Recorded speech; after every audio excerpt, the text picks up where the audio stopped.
All right, welcome you guys. You have tuned in to Sister's Heart, where we stream live on IntellectualRadio.com via iHeartRadio. I am your host, Kim, and I'm sitting here today just excited about what God is doing for you and your life, as well as for me and my life. Listen, I had a conversation this morning with one of my friends. I'm going to give him a shout out to Minister Paul Evans. And we just really just went in today with our conversation about the things of God and what God is doing in the lives of his people and how he is blessing us as his people. You know, he calls us to a different level, and he calls us to a position. He calls us to a place, and it's all because of our purpose. It's our purpose by design. So I want to talk to you today, and I'm not going to steal what you had said, Minister Paul Evans, but God bless you, and thank you so very much for that word this morning with regards to Jonah and doing what God had called them to do. So bless you for that. But I want to put out there what the Lord put on my heart today with regards to being in Moab. And my thought process today is that there's nothing for you in Moab. And so often when we're in a dead place and it's time to go, we just don't want to go. And we use the excuse, we say that we're waiting on God. Am I right? Am I talking to myself today, or am I talking to someone, or are we talking to each other? But we say that we're waiting on God. So nevertheless, this is Sister's Heart. And we do stream live on IntellectualRadio.com via iHeartRadio, as well as Facebook Live. And again, I'm excited to be here, and this is going to be a short show if I can wrap it up rather quickly. You know, I was asked the question, why do I do what it is that I do? Why do I do it? It's more to than just coming here into the studio and being before you. I do work outside of the studio with my ministry, the ministry where I'm planted at Restoration Tabernacle Bible Church, where my pastor is Bishop Christopher L. Johnson, giving my church a plug out, 8001 South Ashland. So I do work there for the ministry. And then I also do work for the ministry that God has called me to, my non-for-profit in my shoes, as well as Sister's Heart Ministry. So why do I do what it is that I do? And it's the answer is really simple. It's for two reasons. One, because God uses people. He uses people to help people. So I'm just being used. I'm nothing more than a vessel that God is using in this time. I'm just nobody who just decided to one day say, yes, Lord. That's it in a nutshell. And then the second reason is because, because I have to. I have to. It's purpose driven. You know, the mandate that's on my life requires me to do what God has called me to do. And there's times I'm going and I'm doing it. I don't even feel like going, and I don't even feel like doing. But because it's such an unction to just do and to just go and to just minister and to just pray, whatever capacity that the Lord is using me in for that season, that's all it is, just going. So I like to think of that as being purposed by design. Many are called, but few are chosen. And there is a difference, my friend. There's a difference. And oftentimes we don't think that there's a difference because we think that it's the same thing, but realistically it's not, because you can, and we know it, we see it happen all the time. We have people that, are in ministry and their hearts are far from God. They're mean, they're nasty, their dispositions are just all messed up, but they've been called to preach. But those that have been chosen, they have a heart of God. They have a heart after God, and God uses them on a whole different level and on a whole different scale. So we have to understand that there is a difference, but we also need to keep in mind that what God has called clean, you cannot call common, or you shouldn't call it common. I'm talking to some uncommon people today. I'm talking to some people that understands where I'm coming from when I say that many are called, but few are chosen. I was watching television this morning, and Pastor Derek Greer said, you're leaving too much on the table. And it's common to, to sit down and, as they say, finish your plate, right? When you were a child growing up, your parents would tell you, eat all the food that's on your plate. And as children, we would buck that. If it's, Brussels sprouts or something that I didn't want to eat, we wouldn't eat it. I remember my sister Cynthia she would hide food in her napkin, because we were taught as young ladies to put our napkin over our lap. So she would hide food that she didn't like to eat. She would hide food in her napkin because she didn't want to eat it. So in essence, she was leaving too much on the table. She wasn't getting everything that she needed to get because she was leaving it on the table. And far too often, we limit God with our limited faith. Far often we limit God with our limited belief system. Far too often, our prayers are unsure. Our belief system is unsure. We're praying, but we really don't believe that God will do it. Or, we turn to these myths, and we turn to all these little naysaying and all these little, things that have been passed down from one generation to the next. If your hand is itching, that means you must gonna get some money. Or, if your ears are itching, someone's talking about you. And all those things that we pass down from one generation to the next realistically have nothing to do with God, and it has nothing to do with the purpose that he has designed for our lives. So therefore we're limiting him just on our limits, because we have stuff that's been passed down to us, and he tells us that our thoughts are not his thoughts and our ways are not his ways. So if God is already outlining for you that you and I are not really on the same page, then we need to come up, right? Because God is waiting for us. We're not waiting for him. So we limit God with our past, our guilt, our wounds, our shame. We limit him with our defeats, and more often we put an emphasis on what has happened to us, who did it. And, we're asking the question, well, why, Lord? Why did this happen to me? And those things are nothing more than just distractions. They keep you from understanding that you have been purposed, you have been designed, and that God has created you fearfully and wonderfully made. But if we continue on in that pattern, like I said, then we're limiting what God can do. We're limiting what God can do through us. So listen, you don't get a choice in the matter of the things that happened to you when you were younger. You don't get a choice in the matter. There's things that you cannot control. There's things that you had no power to stop. Those are things that they happened.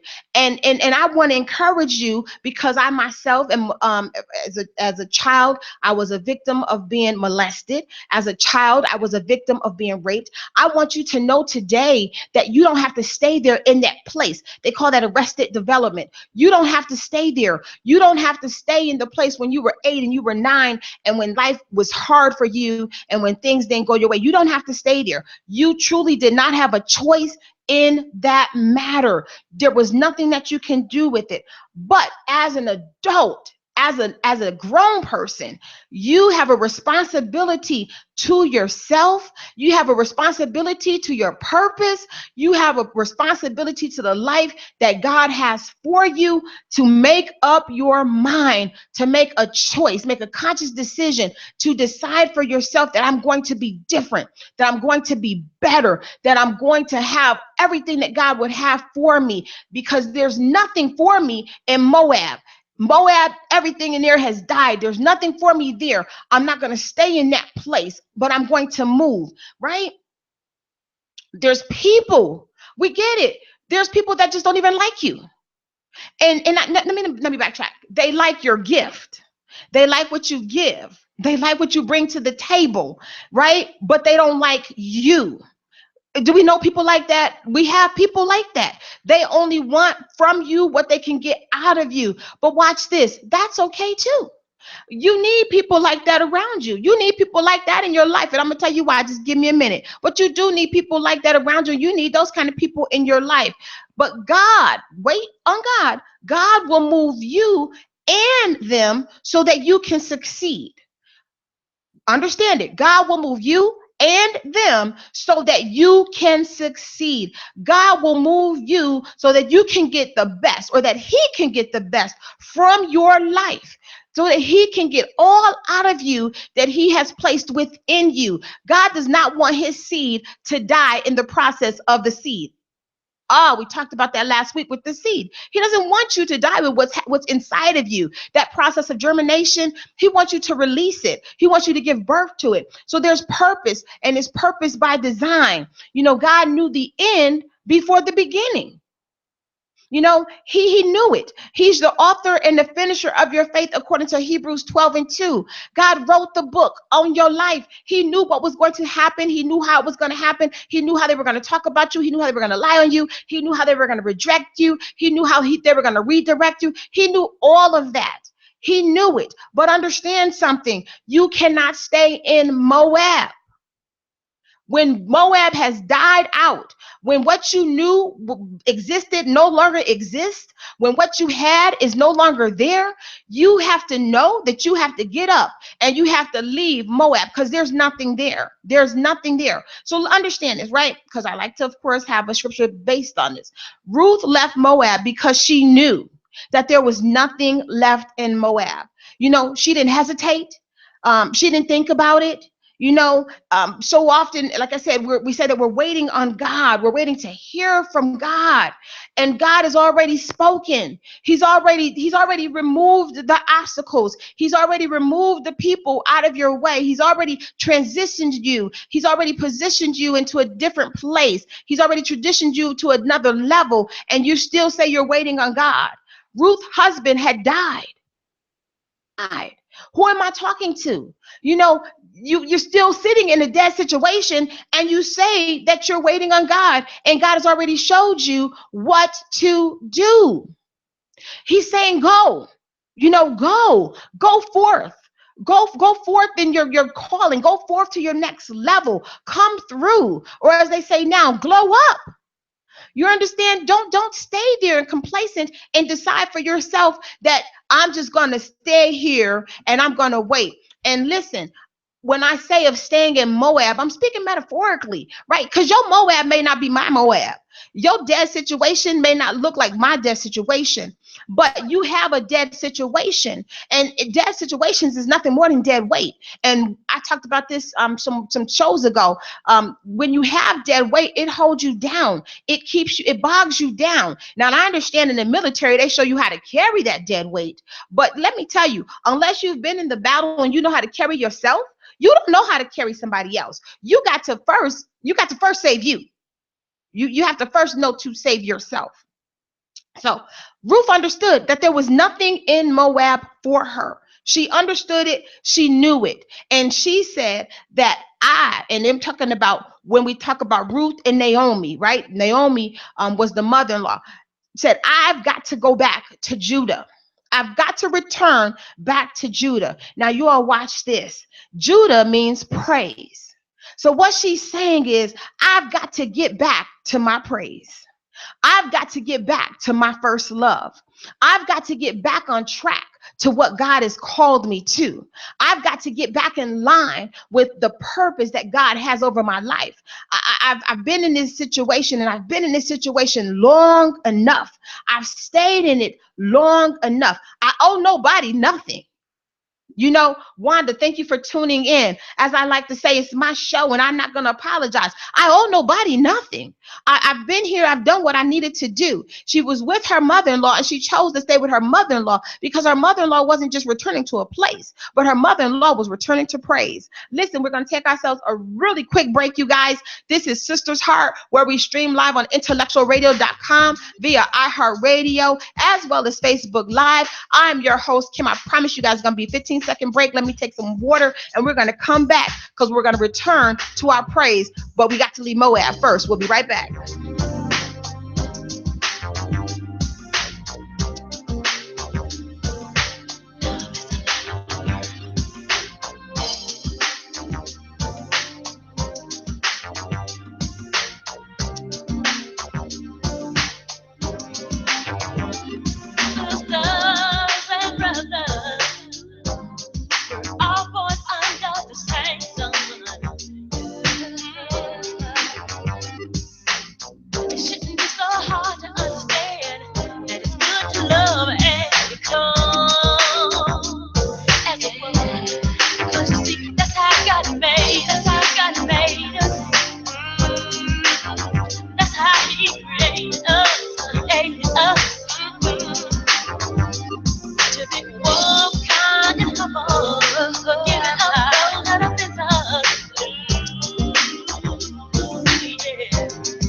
welcome back.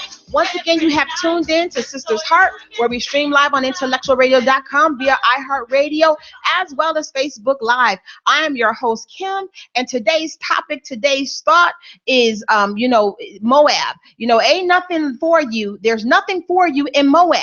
And we talked about how when Ruth and Naomi decided to leave, we're going to go. We got to get out of here.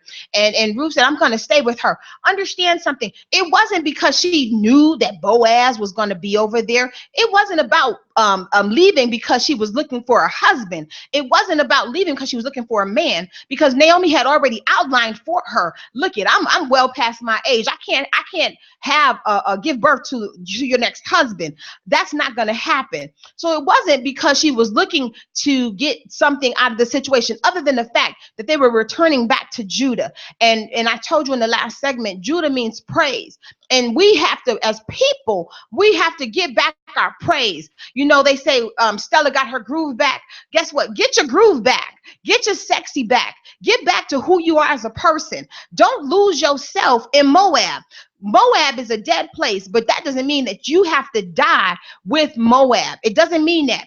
So listen, understand this. It says Ruth was grieved, right? She had lost her husband. She had she had her daughter-in-laws, and she was saying to herself, that the hand of God was no longer on her. This is what she was saying to herself, right? She was saying that the hand of God was no longer on her. But understand something, the hand of God may not be on her, but the hand of God is on you. And when God has put his hand on you, those that are coming behind you, you can actually help pull them to the next level. Those that are coming behind you that may seem as though, they didn't necessarily want you there. They didn't necessarily think that you should stay with them because they felt like they were going to be no good for you. But you know that God has still called you and designed you for purpose. And it's one of those, as for me and my house, we're going to serve the Lord. As for me and those that are with me, as the oil begins to run off of me, it's going to run on them. As I'm blessed, they're going to be blessed as well. And listen, it says that they lifted up their voices and they wept, right? But Ruth was determined. She was determined to go. She was determined to stay with her mother-in-law and go, because she knew, can I just say it the way I'm feeling it? That she knew that there was nothing. She said, ain't nothing in there in Moab for me. Ain't nothing there. There's nothing there in Moab for me. And if the hand of God has left you, then I'm going to be believing the hand of God to be on me. And you have to tell yourself, the hand of God is on me. You have to minister to your own faith. You have to preach to yourself. You have to prophesy to yourself. Say that I will be blessed. I will come out. I will be encouraged. I will have what God has for me. Whatever it is, you have to own it. And you own it through your words. You own it through your testimony. You own it through your praying. You own it through how you walk. You own it through how you live, how you give. You own it. It's all your process. You waiting on somebody else to do it for you. But understand something. You're the one that's in the Moab. They're not. And if you're choosing to stay in Moab, then that's a choice that you're going to have to live with. The mothers used to say, it's your bed, now lie in it. You made the bed, now lie in it. Guess what? You better take that bed and start all over again, because when it's time to go, you have to know to leave. You got to know, watch this. You got to know when you're leaving nothing behind.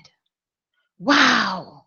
You got to know when you're leaving nothing behind. So often we don't want to leave the place that we're in, our Moab, and there's nothing in Moab. Wow, can I say it again? What was there in Moab to keep them there? There was nothing there. They were purposed by design, right? It's time for you to go. And if you're waiting on God and you're sitting in a place of nothing, guess what? You're waiting in vain, because God has already told you to go.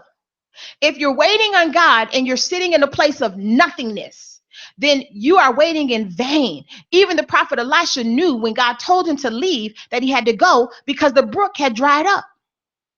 You're no longer getting a supply there. You're no longer getting fed there. You're no longer getting encouraged there. You're no longer getting the word there. There's nothing coming into you that's positive. Everything's being drained and pulled out of you. There's nothing being fed back into you. It's time for you to leave that place. So don't worry about your haters. Don't worry about them. As a matter of fact, when you see them coming, you ought to be excited. You ought to be excited because you're sitting at the right table. Pull up a chair and have yourself a seat, because the Bible tells me that the table was prepared in the presence of mine enemies, but it was prepared before me. I wasn't there, but they were. So they understand and they know what blessings are at the table waiting for me. They understand it. Don't worry about your dream killers. Don't even worry about them. Excuse me. Because once again, it's all in the word. It says that this is the Lord's doing, and it is marvelous in our eyes, right? The dream killers are trying to kill the dreams, but I can still see it. The dream killers are trying to kill what God is giving me, but I can still see it. It is marvelous in our eyes. I can still see it. And if I can see it, then by God, I can have it. If I can see it, then that means I can have it. I can obtain it. Don't worry about the spirit of fear, because guess what? That's not from God anyway. God didn't give that to you. And don't worry about being defeated, the feelings of being defeated, because understand this, those feelings of defeat are already defeated. They're already defeated. It's all a mindset. And if we change our mind, then we can change our outcome. If we change our mind, then we can change our position. Who am I talking to when I'm saying this? Because I know I'm talking to Kim. I know I'm talking to Kim, and it sounds good to Kim, and it makes me excited to know that I don't have to worry about anybody. I don't have to worry about anybody coming against me. I don't have to worry about somebody speaking against me. I don't have to worry about the people on the job if they're trying to come against me and down me, because we like to say what God has for me is for me. That's great. But I was led to another word, and I just love fresh word. I was led to 59 number of Psalms, and when Saul was seeking to kill David, and David hadn't done anything to him.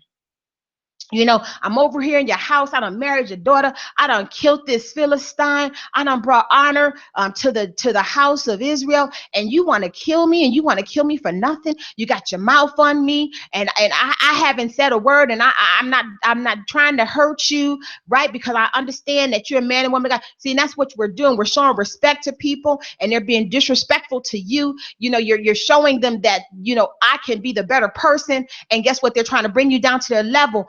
But again, on today, just be encouraged to stay where God will have for you to be, because Psalms told me that God will laugh at your enemies. He's laughing at them. And if God is laughing at them, that means you can laugh at them as well. Oh, I said this at church on Friday. God is laughing so that you can get the last laugh, right? The ones that are looking at you thinking that you should have stayed in Moab and died, guess what? To you is going to come the victory. To the ones that thought that you should have stayed in Moab and shut your mouth and be quiet, guess what? To you is coming your new day, coming your new beginning. But you have to believe it. You have to believe it, and you have to own it. Get back to Judah. Get back to Judah, right? Judah was a place, but we know Judah means praise. Get back to your praise. Get back to who you were before you let whatever happened to you in Moab try to kill you. Ooh, before you let what tried to kill you in Moab kill you, get out of that place and get yourself to Judah. Oh my God, you got to get yourself back to your praise. Get your swag back. Get your sway right. You understand? Do your hair, lady. Put your makeup on. Go buy yourself a new dress. Whatever you got to do to get yourself out of Moab, get yourself out of there. You understand? Get yourself out of there and move to another level. The saints of old used to sing a song, "Oh Zion, what's the matter now? What's the matter? What's the matter, people?" We're so distracted by what's going on in the world today when the Bible clearly told us that it would happen. Why are we surprised? Right? Sons against fathers and daughters against mothers, right? Men will become lovers of themselves, boastful and proud. Guess what? Your daughters are looking like your sons, and your sons are looking like your daughters. Why are we surprised? It amazes me when we are surprised. It amazes me when we are as believers, I'm talking about in the church, when we want to operate on Sundays, jumping and shouting, but we don't have any authority on Monday. But we as believers have not just the power, but we have the authority. We have the authority to speak to those things that's not as though they were. We have the power and the authority. Right? Listen, the power means you can do it, but the authority means you have a right to do it. Oh, can I help somebody today? The power means that you can do it, but the authority means that you have the right to do it. So we have the power as well as the authority to speak to those things. We have the power and the authority to still trust and believe God. So when we look at what's going on in the world today, we should not be surprised. We should not be thrown off guard. We should not be distracted. We got to get out of Moab because Moab is a dead place. There's nothing there left for us. Everything around you has already died, and God has already told you to move. Listen, it's up to you to get back to your praise. It's up to you to move to Judah. It's up to you. She had to make a decision. She said, ain't nothing left there for me in Moab. Why stay? I'm going to take myself a really quick 15-second break.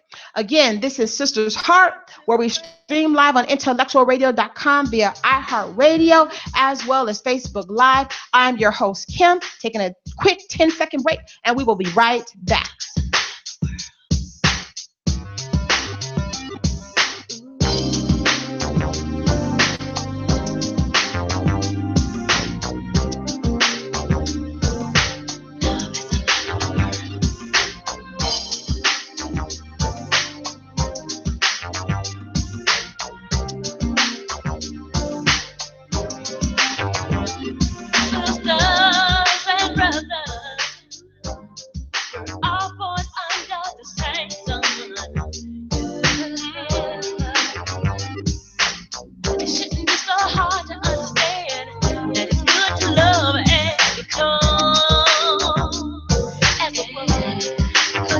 All right, you guys, thank you so much for tuning in to Sister's Heart, where we stream live on IntellectualRadio.com via iHeartRadio. I am your host, Kim, and I'm truly excited about being here today. I hope and pray that you got something out of today's word, out of today's thought. There's nothing for you in Moab, and it's okay to leave, because understand where you're going. Ruth and Naomi were on their way to Judah. They were on their way back to praise. And, we have to get in a position where we know it, we breathe it, we live it. I will bless the Lord at all times, and his praises shall continually be in my mouth. You got to get to that position. I don't care what's going on around you. You have to say, even in this, Lord, will I trust you? Will I believe you? Even in this, Lord, I know that you're good. And when we get to that place, everything around us has got to shift. When we get to that place, those things that are for us are going to be for us. And those things that are against us are going to fall off. I'm telling you what I know, not what I heard. When you get yourself aligned with what God has for you, you decide to leave Moab and take the journey to Judah. Whatever is not for you is going to come off of you. I'm telling you again what I know, not what I heard. When you get yourself aligned with the fact that I can't stay here in Moab. Nothing in Moab is alive. Everything in Moab that I knew is dead. I got to go on, right? And I'm going to be walking by faith and not by sight. I'm going to trust God. I'm going to trust the process. You got to trust the process. And the process is not an easy one. And I'm not going to ever tell you that it's going to be an easy one. But if you stay in it, it's going to be one that's worth it. It's going to be one that's worth it, because I'd rather leave nothing to have the opportunity to have something than to stay with nothing and know nothing is coming out of it. Who am I talking to today? I'd rather leave nothing with the opportunity to possibly have something than to stay with nothing and have nothing come up out of it. My God, my God. Listen, we have got to understand it, and we have to make it personal. You have to own it. You have to want it like you want water. You have to want it like you want life itself. How bad do you want it? How bad? How bad? So that brings that part to an end. I just want to thank you, and I just want to bless you for tuning in, as well as on Facebook. Stay connected with me. Like us, Sister's Heart, out there on Facebook. I would greatly appreciate it. You could even send me a friend request. It's Kim Bruno on Facebook. There's daily inspirational, words every day, or not. If not every day, I only post as the Spirit give it to me. I'm not one of those people just be posting, because guess what? I got a real job, you guys. And I think and praise God for it. But when I do post, just understand something. When I do post, that means it was something that God placed on my heart, and it's for somebody. So I just thank him for using me in that manner. Again, I thank my friend, Minister Paul Evans, for his words on this morning with regards to Jonah. Get out of my boat. You got people in our boats, you guys, and guess what? They're going to cause you to drown. Get them out of your boat. Leave Moab. Fight for your life. Fight for your life.